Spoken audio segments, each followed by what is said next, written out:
Hi guys, ये हमारा second part है सेकंड क्वेश्चन का 13.1 के सेकंड क्वेश्चन का ये सेकंड पार्ट है।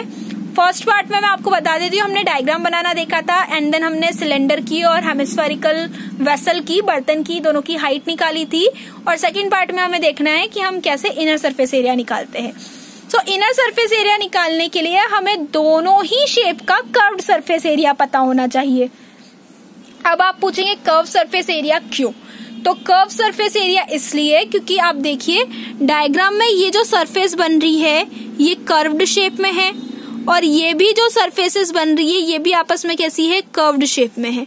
तो दैट मीन्स अगर आपको दोनों ही फिगर का कर्व्ड सरफेस एरिया पता होगा तो ही जाके आप उस पूरे बर्तन का इनर सरफेस एरिया निकाल पाएंगे। इनर सरफेस बोलिए या कर्व्ड सरफेस बोलिए सेम ही बात होती है, क्योंकि आप 3D फिगर्स में देखेंगे कोन हो गया, सिलेंडर हो गया और आपका ये हेमिस्फेरिकल पार्ट हो गया, स्फेयर हो गया, तो वहां पे कर्व्ड सरफेस ही होती है इनर सरफेस। सो यहाँ पर आपको कर्व सरफेस एरिया पता होना चाहिए दोनों ही फिगर का, सिलेंडर का भी और हेमिस्फेरिकल पार्ट का भी। तो मैं आपको बता दूं कि सिलेंडर का जो फॉर्मूला होता है कर्व्ड सरफेस एरिया का वो होता है 2πr(h) और जो हेमिस्फेरिकल पार्ट का या हेमिस्फेरिकल फिगर का कर्व सरफेस एरिया होता है वो होता है 2πr²। ये दोनों ही फॉर्मूले आपको अपनी बुक में देखने को मिल जाएंगे। 13 चैप्टर की जो स्पेसिफिकेशन है, जो इसके फीचर्स है, उसमें यही है कि चैप्टर आप तब सॉल्व अच्छे से कर पाएंगे जब आपको फॉर्मूले सारे पता होंगे। सो प्लीज आप अपनी एक कॉपी में सारे फॉर्मूले एक साथ लिख लीजिए और उनको डेली लर्न कीजिए, क्योंकि आप लर्न करेंगे तभी आपको पता होगा कि आपको कहाँ कौन सा फॉर्मूला यूज करना है। आई रिपीट, सिलेंडर का जो कर्व सरफेस एरिया होता है वो होता है 2πr(h) एंड हेमिस्फेरिकल फिगर का जो कर्व सरफेस एरिया का फॉर्मूला होता है वो होता है 2πr²। तो मैं आपको बता दूं r की वैल्यू आपके पास 7 है एंड h की वैल्यू भी आपके पास 7 है। सो आपको इस पूरे फॉर्मूले में पुट करनी है 2 एज इट इज। पाई की वैल्यू आपको पता है 22/7, r की वैल्यू भी आपको पता है 7 एंड h की वैल्यू आपको पता है 6 क्यों?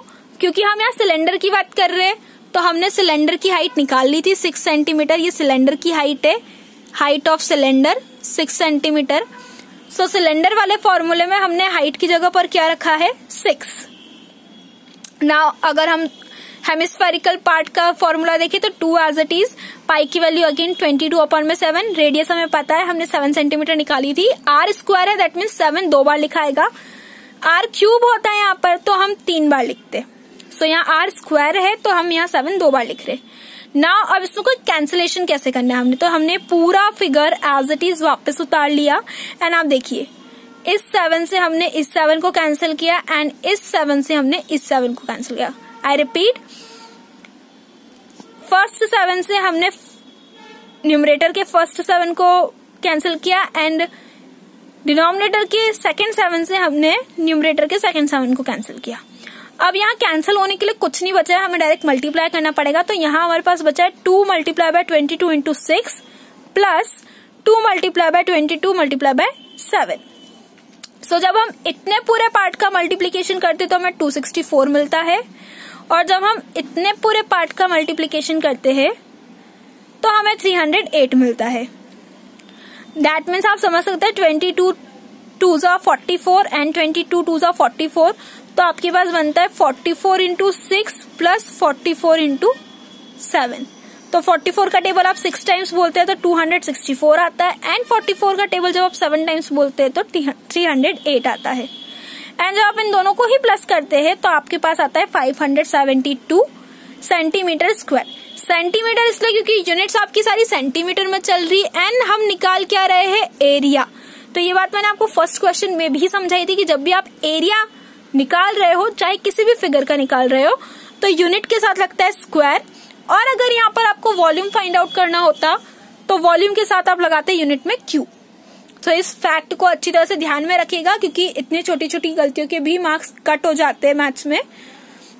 फाइनली हमने inner surface area of vessel निकाल लिया है, वो है 572 सेंटीमीटर स्क्वायर।